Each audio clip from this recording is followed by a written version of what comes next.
Welcome to America Current Affairs. Today we need to talk about a story of shocking violence that has just unfolded in Nigeria. It's a tough one, for sure, but in this explainer, we're going to walk through exactly what happened, why it's happening, and why this is a story the world really needs to pay attention to. Okay, let's just dive right in. To really get what happened, we have to go right to the scene. We're talking about a local market in Nigeria that just a few days ago turned into a place of absolute horror.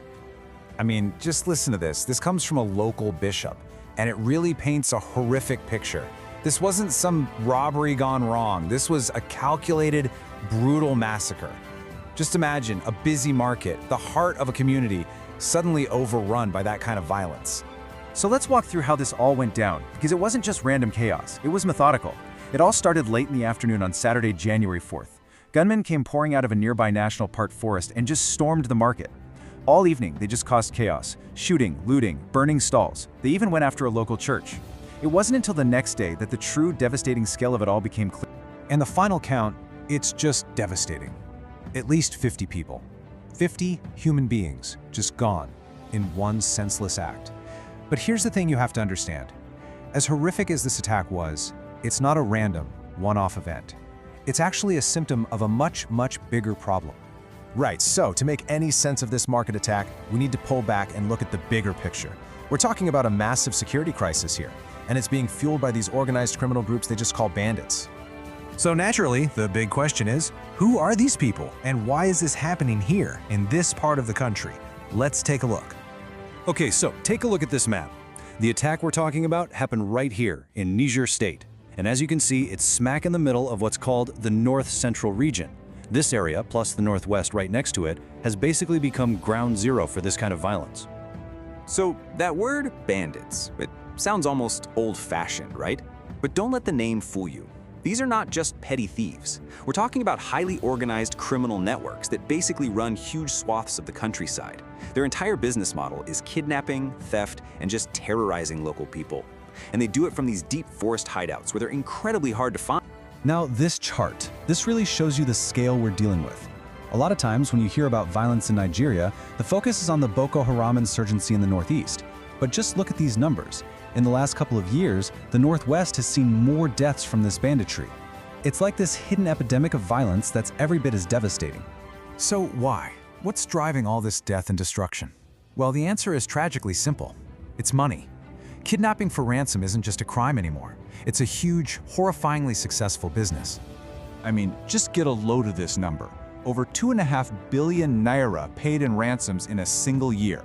Now, for those of us not using naira, that's over 1.7 million US dollars. That is a staggering amount of cash. It proves this isn't just random crime, it's a full-blown, organized industry. And behind that big number is this one, nearly 5,000 people. That's how many were abducted in that same year.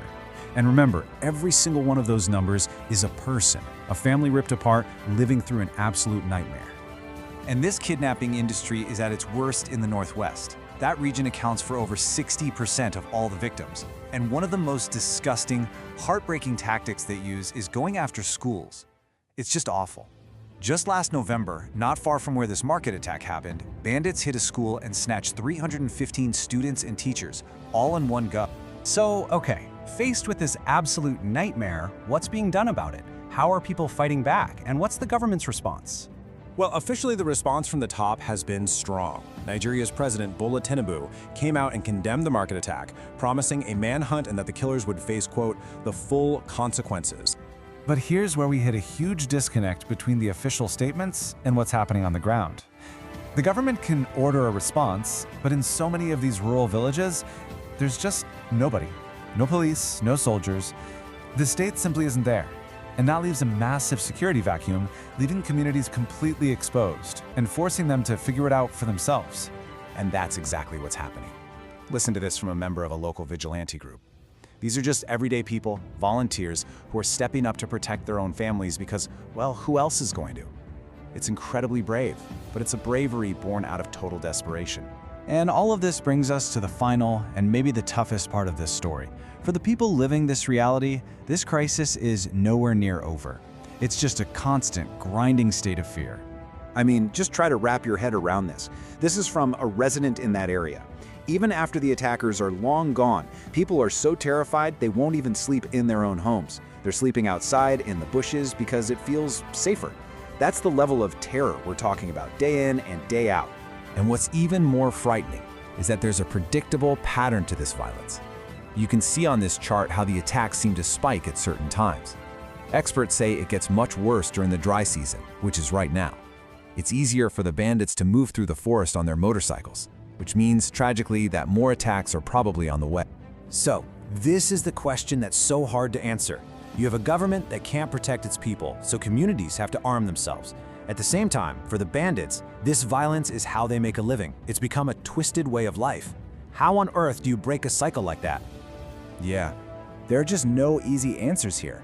What's unfolding in northern Nigeria is this perfect storm of crime, poverty, and a massive security gap that's left millions of people just living in constant fear. Thank you for taking the time to really dig into this story with us. For more deep dives on the big issues shaping our world, make sure you subscribe to American Current Affairs.